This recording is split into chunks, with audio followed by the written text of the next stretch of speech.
Hello everybody, this is Talon with another Nutrition Tier List, a series where I break down all the options in a given food group and rank them based on how nutritious they are and how good they are for your health. Today's is probably a more unexpected choice as we're ranking popular flours. You see, I was in the middle of making a bread tier list when I realized that I was talking a lot about the flours they're made of and what that means in my analysis. So I decided to put a pin in that video and do this one first. So I bet you'll never guess what other video is on the horizon. But that's next time. For now, let's focus on flours. For a lot of them, they're kinda just the next step of foods that I've already talked about. Grains, vegetables, nuts, and even other legumes can all be turned into flours and used for baking and other culinary purposes. The actual practicality of baking with some of these flours is varying, but I'll be sure to let you know which of these are best mixed with another flour as we go along. Also, a disclaimer, I can't cover every type of flour in existence, considering so many things on this earth can be crushed into a fine powder if you tried hard enough, but I did make an effort to include all of those that you would realistically encounter. So looking at the tiers for this video, we're going to be comparing the nutrient content and benefits of each flour against any shortcomings or health concerns that they may have. Keep in mind that these lists are ranked independent of each other, so an A-tier flour may not equate to an A-tier fruit or an A-tier vegetable. All numerical nutritional information on this list and across this series is based on 100 grams of the individual food, for the sake of consistency and ease of comparison. And before I get started, let me know which flours you've cooked with and what you made with them. But now I think it's time to demonstrate the true meaning of flour power and get to the list. The first one alphabetically is something called 00 flour or 00 flour. It's a somewhat lower calorie flour with a pretty poor micronutrient profile. 00 is made of durum wheat and it's called such because it is the finest grind of Italian flours. It's often used to make pizza dough and pasta. 00 flour has a moderate protein content and a mild manganese content, but it should be mentioned that this is a particularly refined flour. It has a noticeably low fiber content and a higher glycemic index than the majority of other flours. It's usually not even enriched like many of the other refined flours that you'll see today. Obviously, it wasn't made with nutrients in mind, so I'm going to put 00 flour in the D tier. Acorn flour is a high-calorie flour with a solid micronutrient profile. It is simply made of dried, ground, and leached acorns. It's uniquely a very high-fat flour, mainly monounsaturated fat, which is considered heart-healthy due to improving blood sugar and cholesterol levels. Acorn flour is among the best sources of fiber, mainly insoluble fiber, which can improve digestive health by promoting regular bowel movement. And it's among the best sources of copper and vitamin B6. Now, one thing that gave me pause regarding acorns themselves was their abundance of tannins, an anti-nutrient. However, thanks to the leaching process, tannins are usually pretty well removed in acorn flour. This makes it one of the better flours overall. The main caveat being that while you can make things with just acorn flour, it's recommended to combine it with another flour for the sake of texture. But that doesn't have anything to do with its nutrition, and I feel acorn flour best belongs in the A tier. All-purpose flour is an average caloried flour with a decent micronutrient profile. It's a refined flour, meaning that the bran and germ of the grain is removed, but it is often enriched. This enrichment makes it one of the better sources of vitamin B1, selenium, and vitamin B2. Culinarily, it has its place, that being everywhere, the stuff is literally in everything, but nutritionally it falls short in most ways, not least of which having a low fiber content and a generally higher glycemic index. I'm going to put all-purpose flour in the D tier. Almond flour is a very high-calorie flour with a substantial micronutrient profile. It is simply made of ground blanched almonds. Almond flour is a solid protein source and the highest on this list in fat, mainly polyunsaturated fat. It's the best source on this list of vitamin E, an antioxidant known especially for preserving skin health, and vitamin B2, which is primarily used in energy production, while being among the best sources of copper, phosphorus, and magnesium. Almond flour is shown to lower LDL cholesterol and blood pressure levels, and it is significantly better for blood sugar when compared to most flours. While it's possible to cook with just almond flour, this is another one that is often recommended to be combined with a more traditional flour. Almond flour itself, though, lives up to the claim that anything made of almonds is pretty great, and I'm going to put it in the top tier.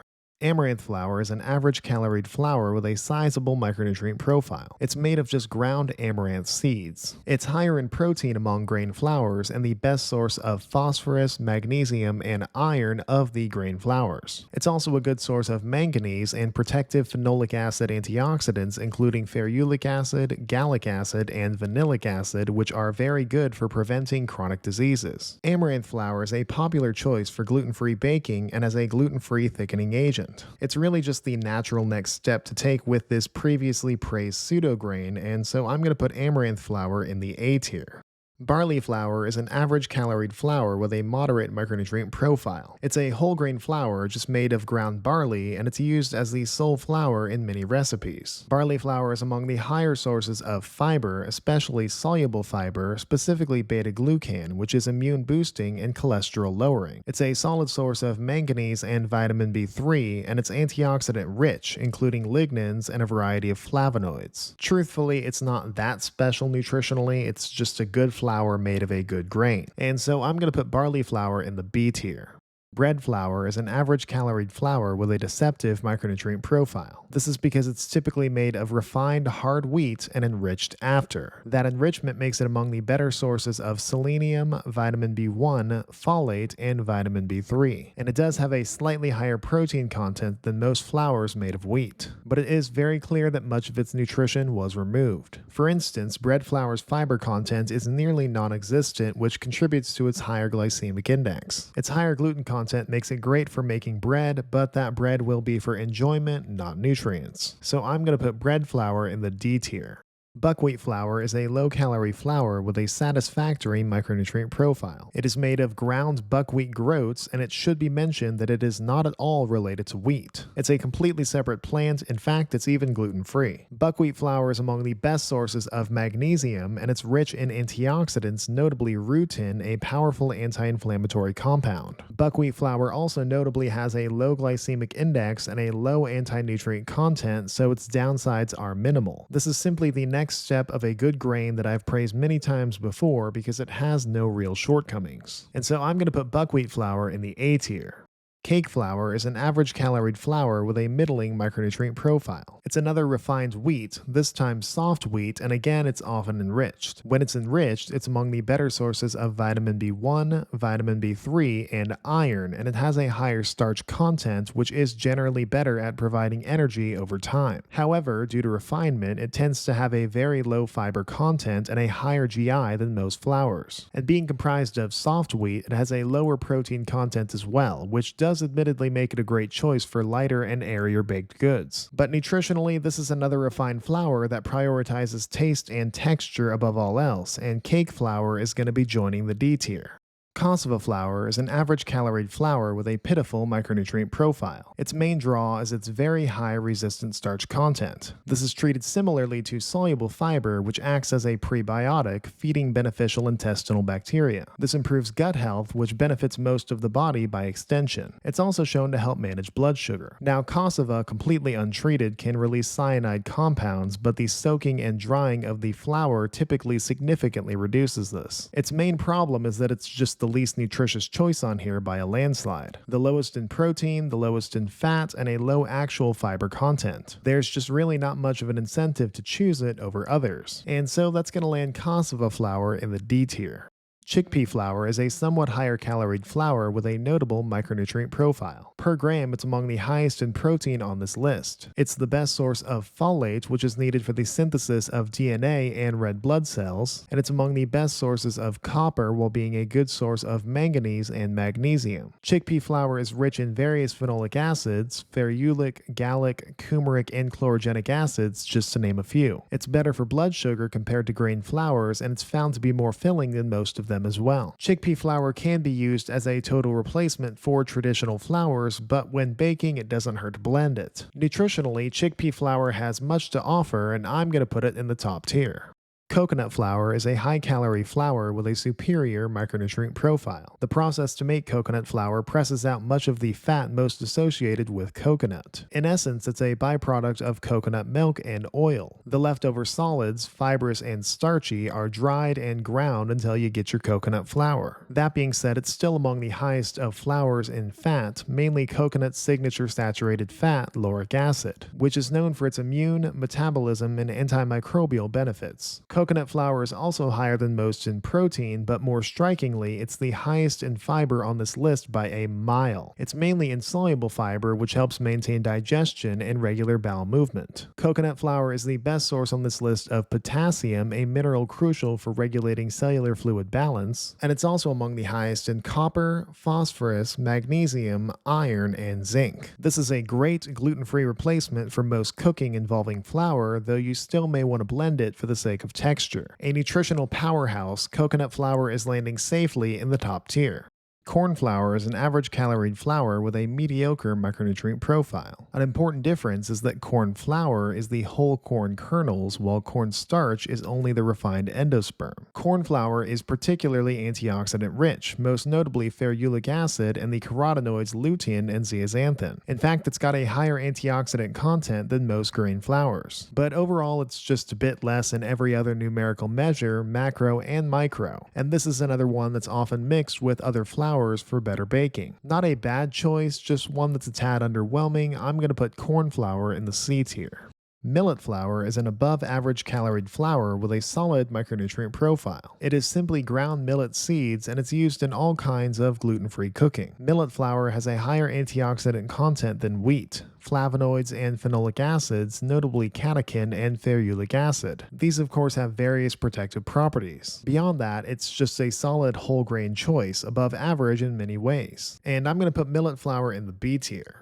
Oat flour is a somewhat higher calorie flour with an impressive micronutrient profile. It's simply made of ground whole oats. Of the grain flours, it's among the highest in protein and fiber, mainly soluble fiber, notably beta-glucan, with its aforementioned immune and cholesterol benefits. Oat flour is the best grain source of phosphorus and among the best of manganese and selenium. It contains avenanthramides, a group of polyphenol antioxidant and anti-inflammatory compounds unique to oats. And it's also particularly rich in resistant starch with all of its gut benefits. Oat flour can be used alone, but it's often mixed with another flour. Really, this is just another opportunity for oats to strut their stuff, as oat flour is going in the A tier.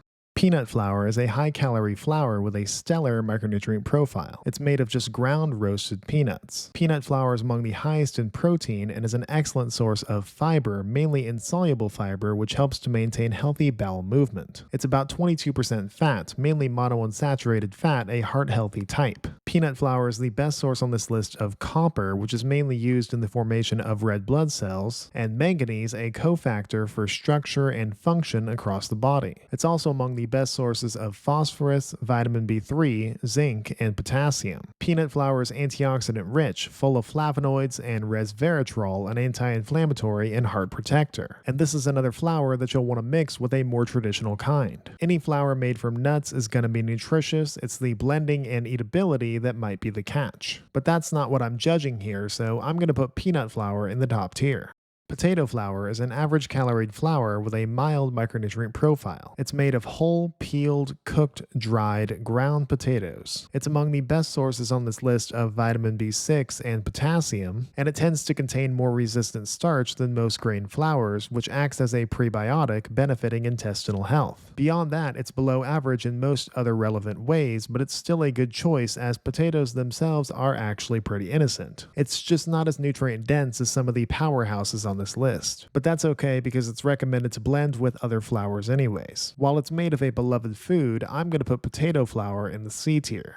Quinoa flour is a somewhat higher calorie flour with a respectable micronutrient profile. It's a higher protein grain flour, and its protein is considered pretty complete. Quinoa flour is among the best sources of folate, magnesium, and vitamin B2, and it's noticeably high in resistant starch. It's rich in antioxidants, notably quercetin and camphorol, and it has a lower glycemic index than most grain flours. This is a popular choice for gluten-free cooking, and it's one that has much to offer, seeing as it is just another form of a tried and true whole grain. I'm going to put quinoa flour in the B tier. Brown rice flour is an average caloried flour with a satisfactory micronutrient profile. Remember, brown rice retains the whole grain, including the bran and germ, so it maintains much of the natural rice nutrition. Brown rice flour is among the better sources of manganese, vitamin B5, and vitamin E, and it's antioxidant rich, notably containing powerful anthocyanins like peanidin and cyanidin. Now, the arsenic found in brown rice still exists in the bran and germ in flour form, so don't overconsume it. But that should be pretty difficult considering this is another flour that's recommended to be blended. Overall, I would say it's a bit below the average whole grain flour, so I'm going to put brown rice flour in the B tier. White rice flour is an average caloried flour with a lame micronutrient profile. White rice contains the endosperm only. It's easier to digest for those with a sensitive stomach, and it does contain less arsenic than brown rice, but white rice flour is disappointing in almost every other way: protein, fiber, GI, vitamins and minerals, etc. It's one of the few that desperately needs to be mixed with another flour, not just for the sake of texture, but also substance. Though I suppose it's not completely useless, so I'll put white rice flour in the D tier. Rye flour is an average caloried flour with a solid micronutrient profile. It's made of just ground rye kernels. It's a good source of manganese and among the highest of fiber, mainly insoluble fiber, which improves digestive health, regulates blood sugar, and aids with satiety. Rye flour is rich in antioxidants, various phenolic acids, and lignins, and it has a lower glycemic index than most flours, including wheat. And you can cook with just rye flour, it's just that the foods will be a bit denser. Overall, rye flour is a staple choice, and I'm going to put it in the A tier.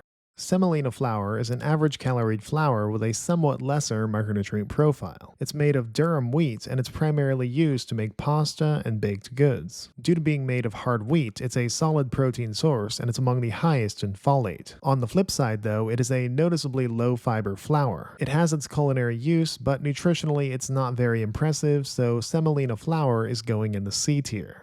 Sesame flour is a somewhat higher calorie flour with a fantastic micronutrient profile. It's among the highest on this list of protein, with a pretty good protein quality at that. And it's about 12% fat, mono and polyunsaturated, overall heart-healthy fats. Sesame flour is the best source on this list of many nutrients, namely vitamin B1, thiamine, which is known for converting carbohydrates into energy, phosphorus, a crucial component of bones, DNA, and cell membranes, zinc, which is needed for immune function and wound healing, magnesium, a helper to maintain muscle and nerve function, vitamin B3 niacin, which is mainly used for energy metabolism, iron, which is needed to transport oxygen throughout the body, and vitamin B5 pantothenic acid, another involved in nutrient to energy production. Sesame flour also notably contains the anti-inflammatory lignins, including sesamin, which is shown to be anti-arthritic. Nutritionally, nuts and seeds are some of the most impressive foods on earth, and crushing them doesn't really change that. Suffice to say, sesame flour is going in the top tier. Sorghum flour is an average caloried flour with a mediocre micronutrient profile. It's made of just ground sorghum seed, and it's most commonly used to make breads and baked goods. Sorghum flour is rich in flavanol antioxidants compared to most, and it has a lower glycemic index than most flours. Besides that, nutritionally, it's a fairly standard flour made of a fairly standard whole grain. I'm going to put sorghum flour in the C tier. Soy flour is an average caloried flour with an excellent micronutrient profile. It is incredibly high in protein, and a very complete protein at that. It's also higher in fiber, mainly insoluble fiber, giving it digestive and blood sugar benefits. Soy flour also notably contains about 9 grams of fat, mainly polyunsaturated fat, and about 9 grams of sugar as well. It's the best source on this list of potassium, which is mainly responsible for cellular fluid balance, and calcium, a primary structural component of bones and teeth. And and it's among the best flour sources of copper, selenium, phosphorus, vitamin B1, folate, and magnesium. Soy also notably contains isoflavones with their antioxidant, anti-cancer, and bone health benefits. You can bake with just soy flour alone, but it will be quite dense, so blending it is not such a bad idea. This is simply a ground-up version of one of the most nutritious foods on the planet, thus I'm going to put soy flour in the top tier. Spelt flour is a lower calorie flour with a worthy micronutrient profile. It's made by milling spelt kernels, a type of wheat. Spelt flour is high in protein for a grain flour, and it's the best grain source of zinc, as well as one of the better sources of manganese and phosphorus. Spelt is also considered a more digestible grain. A good choice, one that I assume that gets used less, I'm going to put spelt flour in the A tier. Triticale flour is a lower calorie flour with an expansive micronutrient profile. Triticale is a hybrid of wheat and rye. It's a good protein flour and it's considered very digestible. It's among the highest in fiber, mainly insoluble fiber, which promotes regular bowel movement. Triticale flour is the best grain source of manganese, copper, and vitamin B5, and it's rich in phenolic compound antioxidants, notably ferulic acid. One of the more nutritious flours that often flies under the radar, I'm going to put Triticale flour in the A tier. And lastly, whole wheat flour is a lower calorie flour with a first-rate micronutrient profile. It is the ground whole kernel containing all of wheat's nutrients. It's a solid protein source and the best source on this list of selenium, an antioxidant needed to make DNA, while being among the highest in manganese, phosphorus, and vitamin B1. Whole wheat flour contains a wide variety of antioxidants from flavonoids to carotenoids, and it has a lower glycemic index, being better for blood sugar. As tried and true as a flour gets, whole wheat flour is going to be rounding out this list in the A tier. So there's a lot of flours. Like I said earlier, you can technically grind up most foods and call it a flour. Though hopefully this is evidence enough that they are not all created equally. And it's also foreshadowing that there's a lot of variance in the foods you can make with these flours, like bread. But that's for next time. Now, if you enjoyed this video, or at the very least learned a little something, I encourage you to subscribe as I have plenty more of these on the way. I also encourage you to share it with someone who you think might find it useful or interesting. Go ahead and let me know down in the comments what else you think I should rank, and remember that all I ask is that you do your own research and advocate for your body. You only get the one.